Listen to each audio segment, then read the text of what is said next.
198 রানেই packet Australia. পূর্ণ শক্তির দল নিয়েও 200 কোটা পার করতে পারল না অজিরা।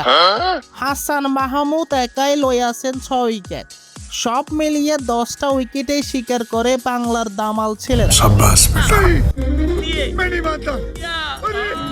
মা কসম ভাই, সকাল 6:30টায় খেলা দেখতে বসছি। অস্ট্রেলিয়ার ওপেনাররা ভালোই পিটাচ্ছিল, কোনো রসকস নাই। যখন 39 রানে 0 উইকেট, তখন বলতেছি এই বালের খেলা কে দেখে। তখন আবার একটা ঘুম দিলাম, আর ঘুম থেকে উঠেই দেখি 74 রানে 4 উইকেট। দুর্দান্ত শুরুর পরও আফসোস একটাই, স্মিথের ওই ক্যাচ মিস। সেই স্মিথই দলের একমাত্র 50 করেছে, আউট হয় 71 রানে। এবাদতের এক স্যালুটেই বিরাট কোহলির টেস্ট ক্যারিয়ার খতম।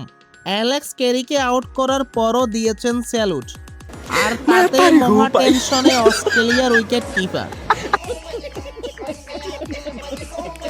তো আজকে এটুকুই, যত গ্যাঞ্জাম ক্যাচাল প্যাচাল সব নিয়ে কথা হবে কাল। আর হ্যাঁ, চ্যানেলটা সাবস্ক্রাইব করে দিও।